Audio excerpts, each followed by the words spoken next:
Okay, I want to go through this example. Now, so far we've been talking about math a lot and the LaPlace transform, but now we come to the point where it's useful.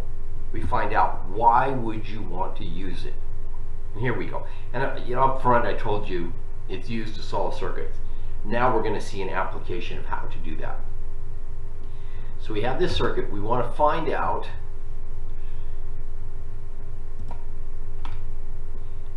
we use the initial conditions. So remember, this is initially everything's stabilized. We're at 12 volts here. This voltage isn't changing. This voltage isn't changing, or current isn't changing. And we want to know what the voltage across the capacitor is at time equals 0. And the inductors can be treated as a short. Capacitor can be treated as an open, and we get this circuit, real simple circuit. So the current is going to be 12 over the 3 ohms, or 4 amps, and the voltage across the capacitor, well, that's just going to be the 4 amps times 1 ohm. Or actually, they showed the voltage divider equation. Either way, you get the same answer, 4 volts. Now, we're going to get in the time domain, we're going to write down the expression KVL. Now the switch is thrown. This resistor isn't there anymore after the switch is thrown. So you just have voltage across the resistor, the inductor, and the capacitor.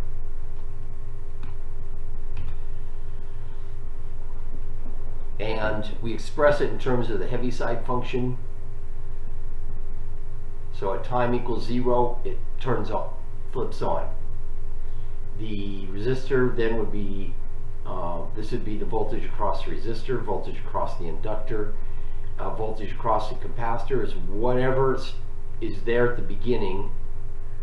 We could figure that out. Well, we know it. We know it. There it is right there, 4 volts. And plus the integral of the current, that's the charge, will tell us the voltage of the capacitor.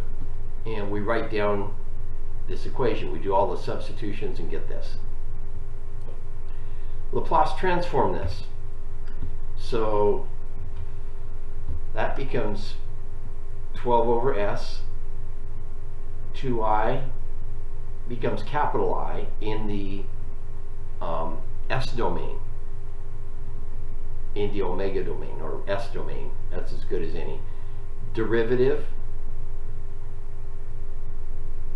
don't forget when you do the derivative, you got to have this factor right here, I is 0. This is just simply VC of 0 times U. And you get this expression. This is the Laplace transform of that. And then this becomes the Laplace transform of that. Recall that C is 1/10 of a farad. That's where the 1/10 comes in.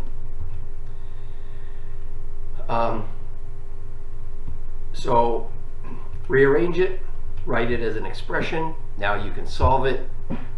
You can look up the table and reverse transform this or this.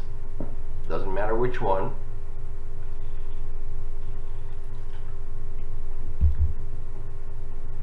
This expression is from finding the roots of this quadratic equation. They're complex conjugate roots. So we get IS equals, do the partial fractions. They're going down the direction of partial fractions rather than looking up the quadratic. Either way was fine. Remember, either way is fine. So this is the complex conjugate of K1 over here, K1 here. And so figure out what K1, well, you had to figure out what K1 has to be to figure out the partial fractions. And then you can express it in terms of magnitude and phase angle. And then convert back. Now that you have all that stuff, you can convert back. And you have your current.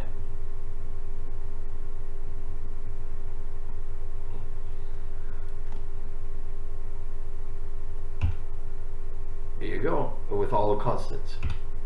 Okay, that is how that's how you do it.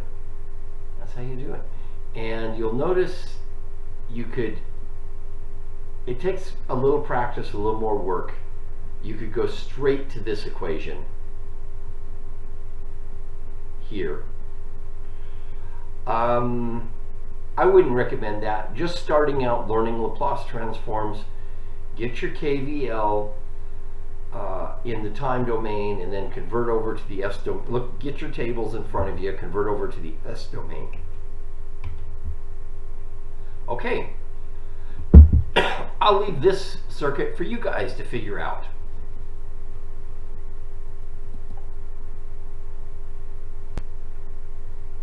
Okay, that's it. That's what I want to talk about with regard to the Laplace transformations, how to use them. Proving all this stuff, it gets long, tedious.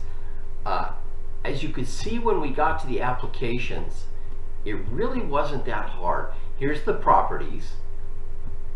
So if you have to time shift and do other things, here's your periodic, how to handle periodic functions, etc. So these are the properties, and frequency shifting and time shifting right here, which is probably the ones you'll use the most. Properties plus linearity, etc. So properties to help you manipulate the algebra a little bit. It's algebraic manipulations, not a lot of calculus. A lot of solved transformations. You set up your problem. You go look at this table. It's like a table of integrals. In the old days, we had tables of integrals. And you just look up the transformation on the table of integrals and take it from the time domain to the Laplace domain, S domain, and vice versa, and switch back. So